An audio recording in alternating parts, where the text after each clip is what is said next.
नमस्कार। आज हम केविन हॉर्सले की किताब अनलिमिटेड मेमोरी पर थोड़ी गहराई से बात कर रहे हैं। ये किताब बताती है कि तेजी से सीखने और ज्यादा याद रखने के लिए कुछ खास तरीके हैं। बिल्कुल। और सबसे मजेदार बात यह है कि किताब कहती है अच्छी याददाश्त कोई पैदाइशी खूबी नहीं, ये एक हुनर है जिसे कोई भी सीख सकता है, उसे तराश सकता है। हाँ, मतलब ये स्किल बेस्ड है। सही। किताब असल में 3 मेन आइडियाज पर टिकी है: कंसंट्रेशन, क्रिएटिविटी और कनेक्शन। हम देखेंगे कि ये चीजें कैसे काम करती हैं। तो चलिए फिर शुरू करते हैं ये पड़ताल कि कैसे हम अपनी याददाश्त को बेहतर बना सकते हैं। पहला कदम है कंसंट्रेशन, यानी ध्यान लगाना। अक्सर सुनने में आता है मेरी याददाश्त कमजोर है या मुझे चीजें याद नहीं रहती। किताब इस आम शिकायत को कैसे देखती है? हाँ, ये बहुत आम है।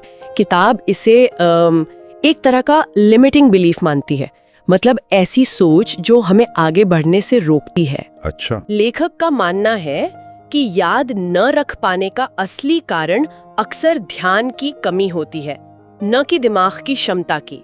याददाश्त, वो कहते हैं, एक आदत जैसी है। आदत कैसे?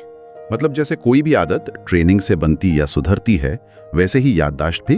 और इसके लिए सबसे जरूरी है अभी में होना। Be here now. Be here now मतलब मल्टीटास्किंग से बचना। बिल्कुल। एक समय में एक ही काम पर पूरा ध्यान देना। जहां हमारा ध्यान जाता है, हमारी एनर्जी वहीं लगती है और फिर वहीं मजबूत यादें बनती हैं। लेकिन आजकल तो ध्यान भटकाने वाली इतनी सारी चीजें हमारे आसपास, फोन है, नोटिफिकेशंस हैं। ये अभी में होना सुनने में तो बहुत अच्छा लगता है, पर प्रैक्टिकली मुश्किल नहीं है? मुश्किल तो है, मानती हूँ, पर नामुमकिन नहीं। ये एक तरह से सचेत होकर फैसला करने जैसा है। जब आप कुछ याद करना चाहते हैं तो उस पल में पूरी तरह से मौजूद रहें। जैसे मान लीजिए आप किसी से मिल रहे हैं तो सच में उनकी बातें सुने, उनके चेहरे के भाव देखें, न कि मन ही मन अपनी अगली मीटिंग के बारे में सोचें। छोटी शुरुआत करें पर लगातार करें। ठीक है, चलिए मान लिया कि हमने ध्यान केंद्रित कर लिया। अब उस जानकारी को दिमाग में टिकाऊ कैसे बनाया जाए? यहाँ पर शायद वो क्रिएट और कनेक्ट वाला हिस्सा आता है ना? हाँ बिल्कुल, यहीं से असली मजा शुरू होता है। किताब का एक खास प्रिंसिपल है सी। SEE? हाँ, सेंसेस यानी इंद्रियां, एग्जैजरेशन यानी अतिशोक्ति और एनर्जाइज यानी ऊर्जा देना। ये बेसिकली नीरस बोरिंग जानकारी को यादगार बनाने का तरीका है। अच्छा, कैसे? अपनी कल्पना का इस्तेमाल करके जानकारी को महसूस करें, उसे देखें, सुने, सूंघें, फिर उसे अजीब या मजेदार तरीके से बहुत बड़ा बना दें, अतिशोक्ति करें और आखिर में उसमें जान डाल दें, उसे चलता फिरता एक्शन में सोचें। मतलब विजुलाइज करना, लेकिन उसे और वाइब्रेंट बनाना। एग्जैक्टली। ये सिर्फ रटना नहीं है, ये दिमाग के विजुअल और इमोशनल हिस्सों को इस्तेमाल करने का तरीका है।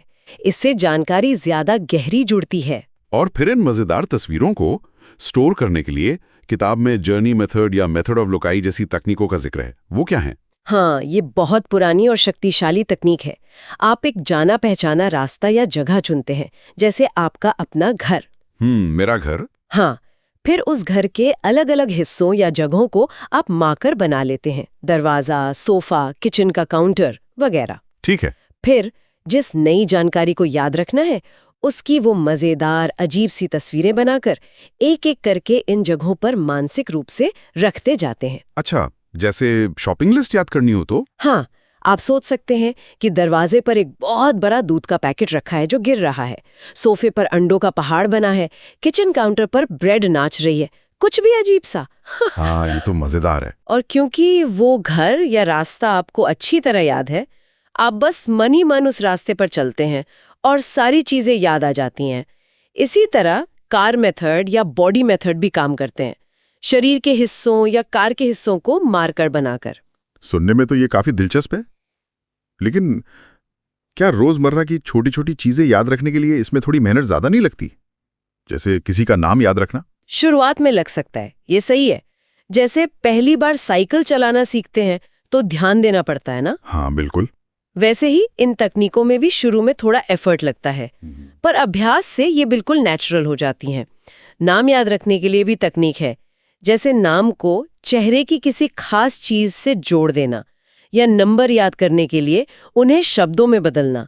ये सब क्रिएटिव एनकोडिंग ही है।